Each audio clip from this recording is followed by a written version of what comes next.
주님께서 여러분과 함께 마테오가 전한 거룩한 복음입니다. 그때 세례자 요한의 죽음에 관한 소식을 들으신 예수님께서는 배를 타시고 따로 외딴 곳으로 물러가셨다. 그러나 여러 고을에서 그 소문을 듣고 군중이 육로로 그분을 따라 나섰다.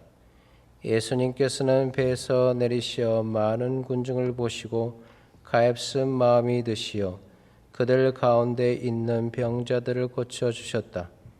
저녁 때가 되자 제자들이 예수님께 다가와 말하였다. 여기는 외딴 곳이고 시간도 이미 지났습니다. 그러니 군중을 돌려보내시어 마을로 가서 스스로 먹을 거리를 사게 하십시오. 예수님께서 그들을 보낼 필요가 없다. 너희가 그들에게 먹을 것을 주어라 하고 이르시니 제자들이 저희는 여기 빵 5개와 물고기 2마리밖에 가진 것이 없습니다 하고 말했다. 예수님께서는 그것들을 이리 가져오너라 하시고는 군중에게 풀밭에 자리를 잡으라고 지시하셨다. 그리고 빵 5개와 물고기 2마리를 손에 들고 하늘을 우러러 찬미를 드신 다음 빵을 떼어 제자들에게 주시니 제자들이 그것을 군중에게 나누어 주었다. 사람들은 모두 배불리 먹었다. 그리고 남은 조각을 모으니 12광주리에 가득 찼다. 먹은 사람은 여자들과 아이들 외에 남자만도 5,000명가량이었다. 주님의 말씀입니다.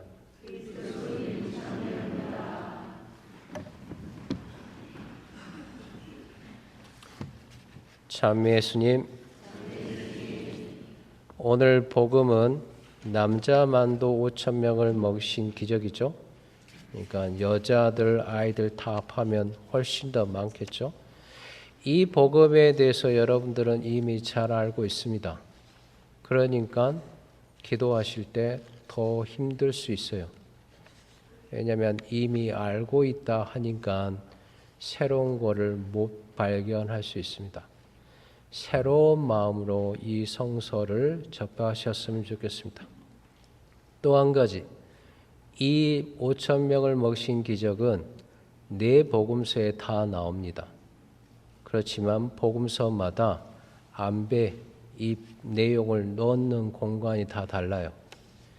예를 들어서 마테오 복음은 오늘 우리가 들은 대로 14장 13절에서 21절 그 앞부분은 뭐냐? 헤로데가 예수님을 보고 예수님의 소식을 듣고 소문을 듣고 세례자 요한이 살아났구나 한 대목입니다. 그리고 그 전은 예수님이 나자렛 회당에 가셨는데 무시당한, 고향으로부터 무시당한, 받아들여지지 않는 체험을 하시는 거예요. 지난주에 여러분 기억하시죠? 비유에 대한 예수님께서 비유로 설명하는 것, 그리고 나자렛 회당, 또 헤로데가 예수님의 소문을 듣는 거죠. 그 14장 앞부분에 마테오 복음사가는 세례자 요한이 어떻게 죽었는가 그 경위에 대해서 이야기하고 있어요. 제가 오늘 그때 세례자 요한의 죽음에 관한 소식을 들으신 예수님께서는 이렇게 됐는데 사실 이미 세례자 요한은 죽었죠. 그리고 예수님의 소문을 들은 헤로데의 반응을 이제 예수님이 알게 된 거죠. 그죠? 마태복음에 보시면 마태복음 3장 13절에 그때 예수님께서는 요한에게 세례를 받으시려고 갈릴레아서 요르단으로 그를 찾아가셨다. 이 부분이 있어요.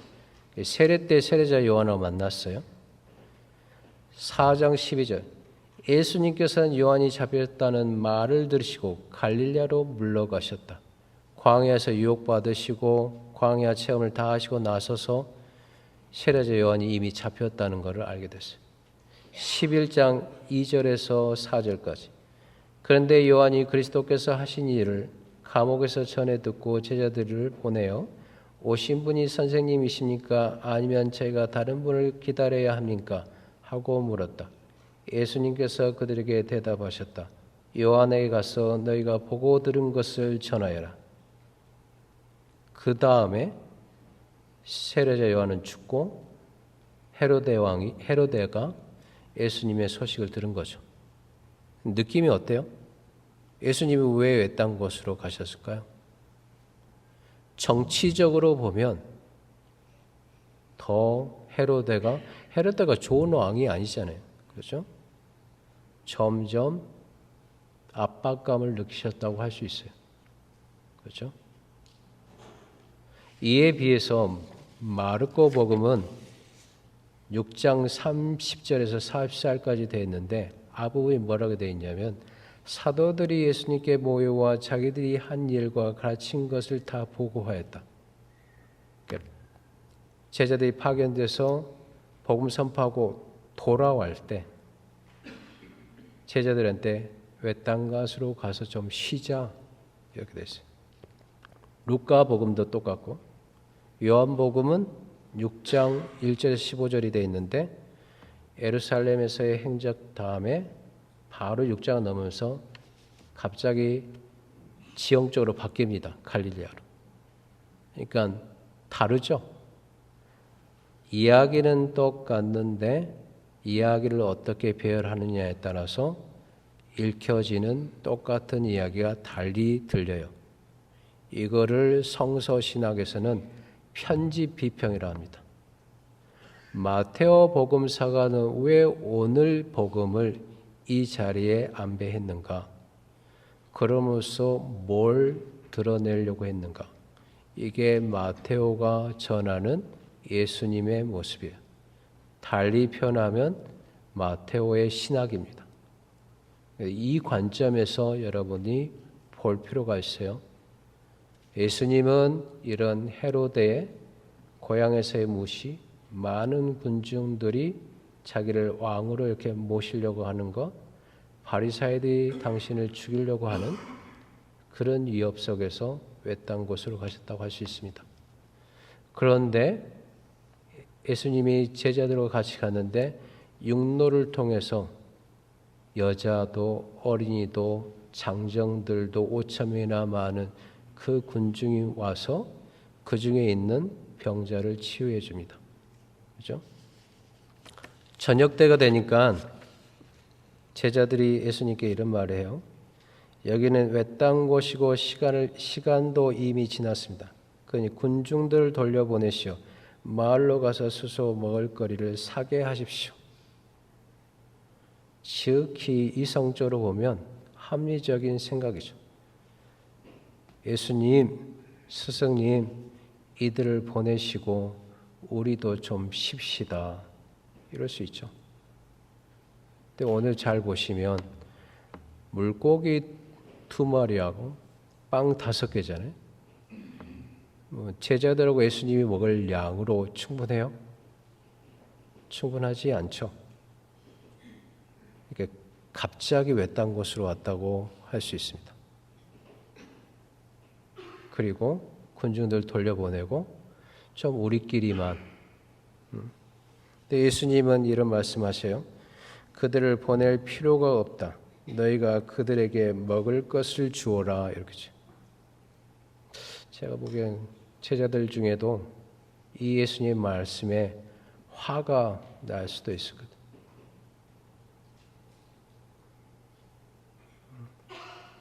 저희는 여기 빵 5개와 물고기 2마리밖에 가진 것이 없습니다.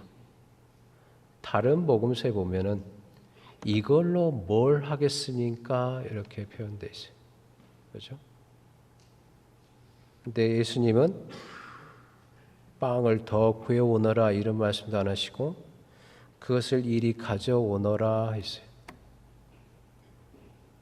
그러니까 여러분한테 말씀드리고 싶은 거는 신앙생활 하면서 이런 게 있을 수 있어요.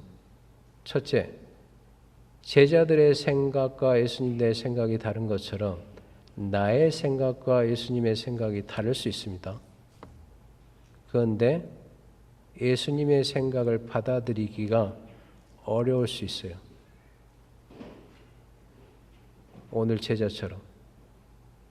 또 이걸로 뭘 하겠어요? 할 수도 있어요. 마치 예수님이 더 빵을 가져오라고 무언의 암시를 주는 것 같은. 근데 그렇지 않습니다. 여러분이 신앙생활을 할 때, 봉사를 할 때 그냥 있는 그대로 여러분을 내놓으시는 것. 그러면 예수님께서 뭔가를 하시겠죠? 나 혼자 하는 게 아니라 하나님께서 나하고 함께 하시는 것. 이게 신앙생활이죠. 그분의 존재를 인정하는 것.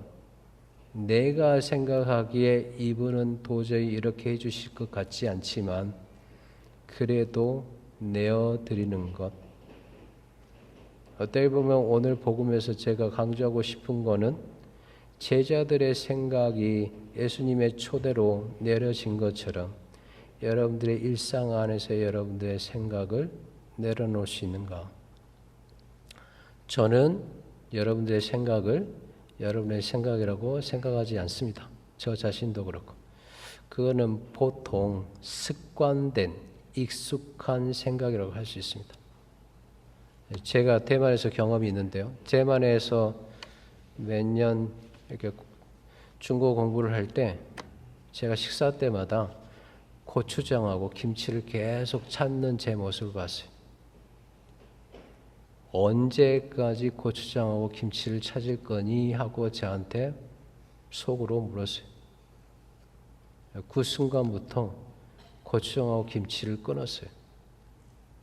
먹어보자. 내가 대만에서 태어났으면 이게 맛있었을 건데 이미 한국 입맛에 젖어 있으니까 이 대만 음식이 맛이 없다. 저 고추장 안 먹은 거, 김치 안 먹은 거 힘들었어요. 엄청. 여러분도 그러죠? 힘들어요. 근데 그게 어느 단계에 넘어가니까 대만 음식이 맛있어요. 제가 그때 알았어요. 원래 내 입맛은 없는 거다. 길들여졌을 뿐이다.